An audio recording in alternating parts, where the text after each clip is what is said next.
Hello students, welcome to my new video. इस वीडियो में मैं आपके लिए लेकर आ गया हूँ कक्षा 12वीं विषय भौतिक शास्त्र नवंबर के असाइनमेंट का फुल सॉल्यूशन। यहाँ पर मैं आप सभी छात्रों के लिए लेकर आ चुका हूँ।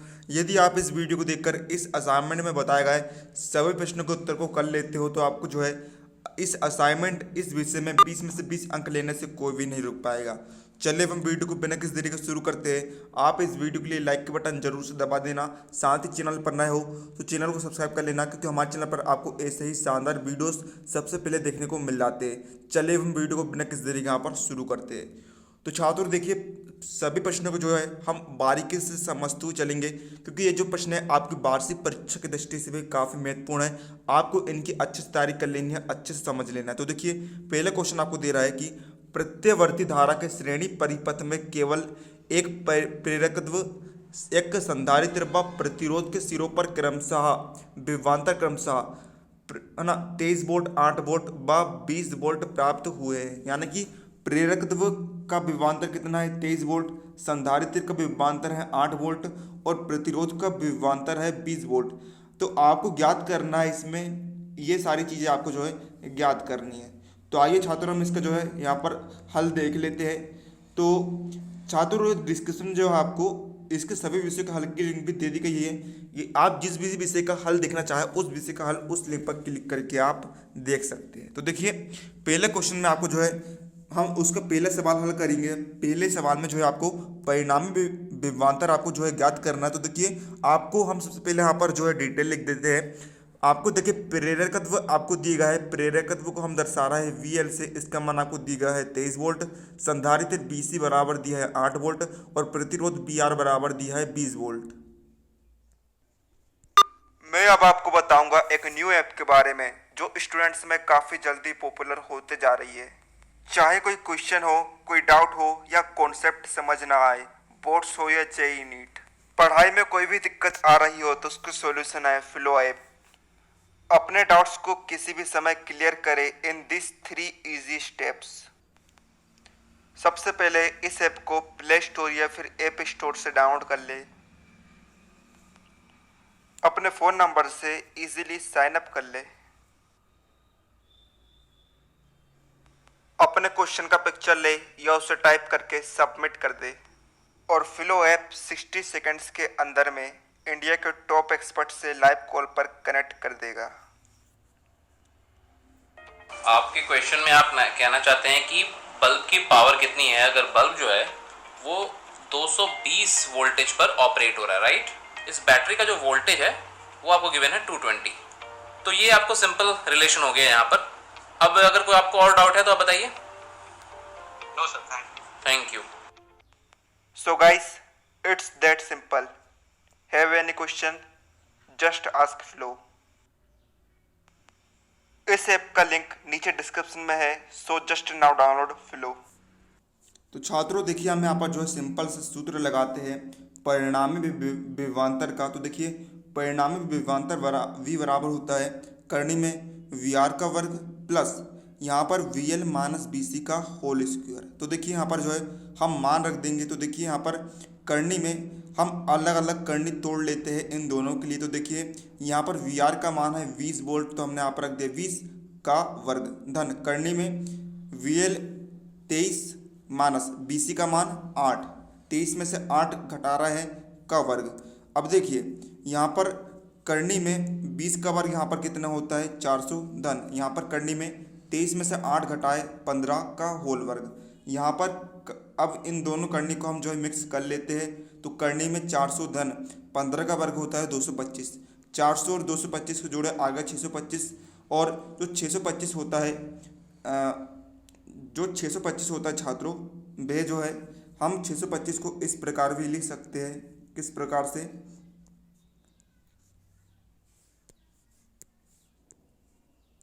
हम लिख सकते हैं यहाँ पर क्या 625 को हम लिख सकते हैं 25 का वर्ग। यानी कि 25 का जब आप जो है 2 बार गुणा करेंगे तो 625 पुनः आ जाएगा। अब देखिए, यहाँ पर वर्ग से करनी यहाँ पर कैंसिल हो सकती है, तो यहाँ पर कितना आ जाएगा, यहाँ पर आ जाएगा 25। तो देखिए छात्रों, आपको जो है 25 यहाँ पर करेक्ट उत्तर यहाँ पर आ जाएगा और 25 के आगे आपके लगा लेंगे वोल्ट लिख लेंगे। अब छात्रों, यहाँ पर देखिए दूसरे क्वेश्चन में आपको जो है क्या याद करना है, परिणामी विभवांतर तथा परिपथ धारा के बीच आपको जो है कलांतर यानी कि फाई का मान आपको ज्ञात करना है। तो देखिए यहाँ पर सूत्र होता है इसका tan फाई बराबर से होता है VL माइनस BC बटे R। तो देखिए बराबर में VL का मान दिया है 23 ऋण BC का मान 8 बटे R का मान 20। तो यहाँ पर देखिए 23 में से 8 को घटाएं, यहाँ पर आ गया 15 बटे 20। अब हम यहाँ पर जो है 5 का भाग लगा देंगे। तो देखिए 5 तिया 15 और यहाँ पर 5 चौ 20 यहाँ पर आ गया। तो देखिए टेन थीटा बराबर कितना आ गया 3/4 यहाँ पर आ गया। अब हम यहाँ से जो है थीटा का मान निकालेंगे। तो देखिए टेन इधर साइड में जाकर वह टेन इनवर्स हो जाएगा। तो देखिए यहाँ पर थीटा का मान आ गया है टेन इनवर्स 3/4। अब छात्रों अब तीसरे में हमें जो है यहाँ पर प्रतिबाधा आरेख का चित्र बनाना है। तो देखिए प्रतिबाधा आरेख का चित्र आप जो है यहाँ पर देख सकते हैं। हमने जो है L, C और R के मान जो है x में लिए हैं। तो देखिए हम x में लिख रहे हैं क्योंकि हम जो है प्रतिबाधा आरेख बना रहे हैं। तो इस प्रकार से जो है आप चित्र यहाँ पर बना सकते हैं। ये जेड के कहलाएगा प्रतिबाधा। अब चौथा क्वेश्चन हमें यहाँ पर दिया है परिपथ के लिए ओमेगा टी, ये क्या है ओमेगा और टी, ओमेगा टी के साथ बी एवं आई में परिवर्तन दर्शाने वाला ग्राफ हम बना रहे हैं जहां एक्स सी का मान जो है एक्स एल के मान से बड़ा होगा। तो देखिए छात्रों आप जो है इस प्रकार जो है ग्राफ यहाँ पर बना सकते हैं। अब छात्रों यहाँ पर जो है प्रश्न क्रमांक 1 आपको जो है कंप्लीट हो जाता है। अब हम बढ़ते हैं प्रश्न क्रमांक 2 की तरफ। तो देखिए इसमें आपको जो है सबसे पहले स्नेल का नियम लिखना है। तो आइए हम सबसे पहले जो है स्नेल का नियम यहाँ पर समझ लेते हैं। देखिए जब दो माध्यम होते हैं प्रकाश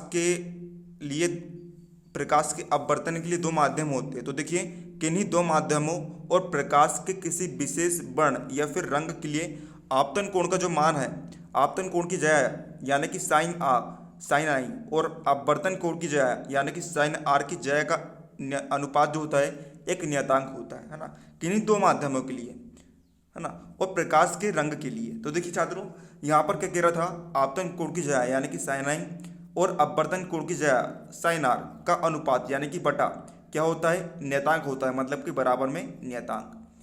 अब इसका पहले क्वेश्चन में देखिए छात्रों हमें यहाँ पर जो है ज्ञात करना है। देखिए क्या ज्ञात करना था हमें इसके पहले क्वेश्चन में, न्यूनतम विचलन कोण ज्ञात करना है पहले में, दूसरे में आपतन कोण का मान ज्ञात करना है और तीसरे में अपवर्तन कोण का मान ज्ञात करना है। तो आइए हम यहाँ पर जो है पहले में यहाँ पर आपतन कोण का मान ज्ञात करते। तो देखिए यहाँ पर आपको जिस सवाल में देखिए अपवर्तनांक यानी कि म्यू का मान दिया है कर्णी 2 और तरंग दैर्ध्य यानी कि ए का मान दिया है 60 अंश। जैसे कि आप जो है यहाँ पर आप प्रश्न में देख सकते हैं, नहीं प्रिज्म कोण है 60 अंश और अपवर्तनांक है कर्णी 2।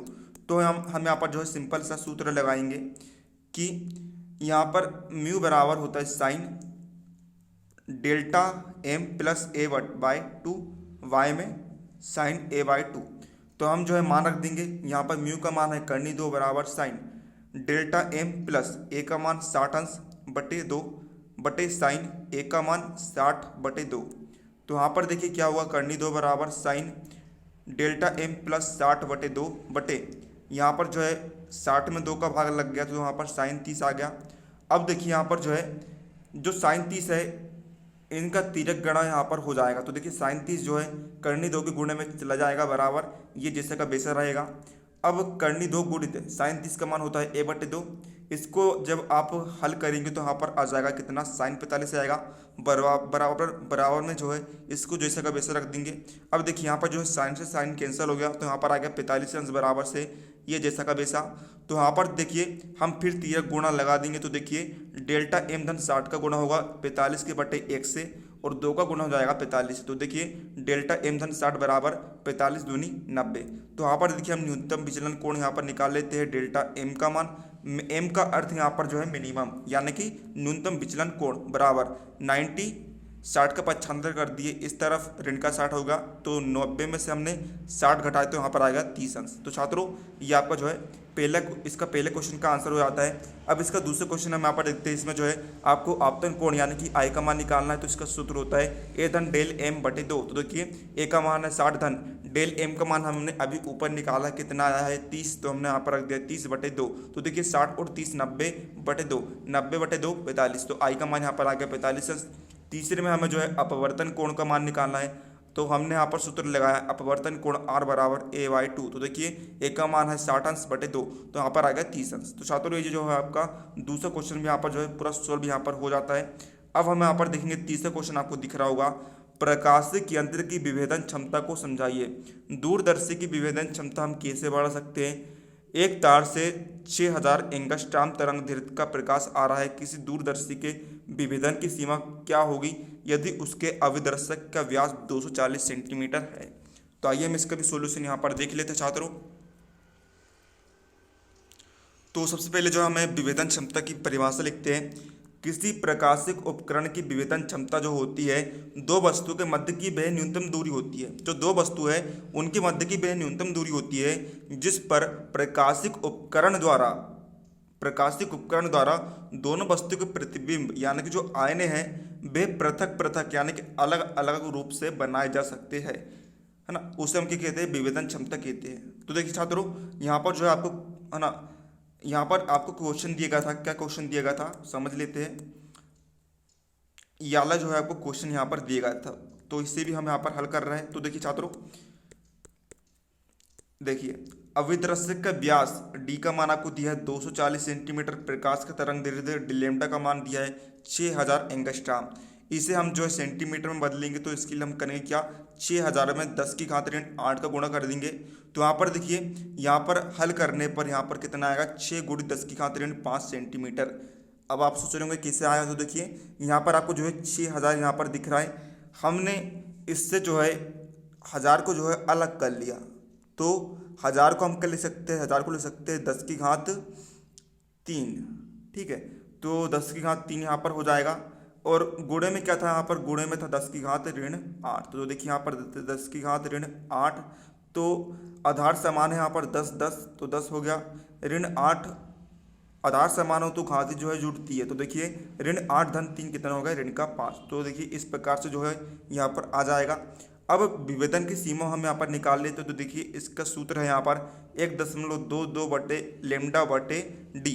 तो देखिए यहाँ पर जो है मान रख देंगे हम 1.22 गुणित लैम्डा का मान आपके पास निकला है 6 × 10 की घात ऋण 5 बटे डी का मान है यहाँ पर 240। तो देखिए इसे हल करने पर आप जो है कैलकुलेशन कर लेंगे, तो यहाँ पर आंसर आएगा 3.05 गुणित 10 की घात ऋण 7 रेडियन। तो छात्रों ये जो आपका यहाँ पर सॉल्यूशन यहाँ पर कंप्लीट हो जाता है। अब इसका चौथा क्वेश्चन हम यहाँ पर देखते हैं। आपको दिया है कि चौथा क्वेश्चन आपको यहाँ पर दिया है,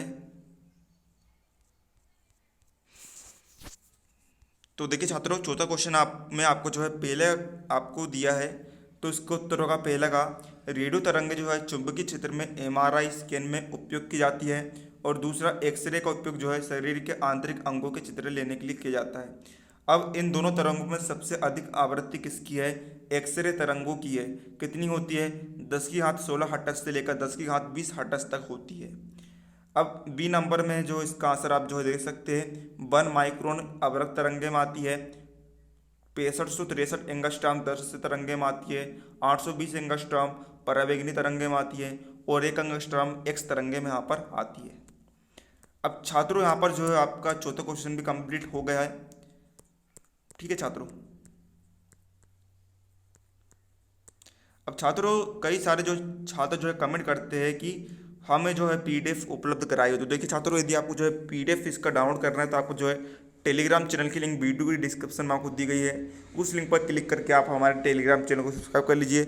वहाँ पर जो है आपको इसका फुल पीडीएफ सॉल्यूशन मिल जाएगा, और पीडीएफ ओपन करने के लिए आपको जो है पासवर्ड की आवश्यकता पड़ेगी। तो देखिए आप जो है यहाँ पर पासवर्ड यहाँ पर देख सकते हैं, और आप जो है पीडीएफ को पूरा एक्सेस कर सकते हैं। सबसे पहले जो आप पूरा क्वेश्चन को यहाँ पर जो समझ लीजिए, पूरा असाइनमेंट के क्वेश्चन को सोल्यूशन आप देख लीजिए। तो यहाँ पर देखिए 5वां क्वेश्चन आपको दे रहा है कि आपको जो है निम्न बिंदु के आधार पर ट्रांसफार्मर की व्याख्या यहाँ पर करनी है। तो देखिए सबसे पहले हमें नामांकित रेखा चित्र बनाना है, फिर कार्य सिद्धांत हमें समझाना है, और फिर हमें आखिरी में परिणामन अनुपात का सूत्र यहाँ पर समझाना है। तो देखिए छात्रों यहाँ पर इसका हम देख लेते हैं।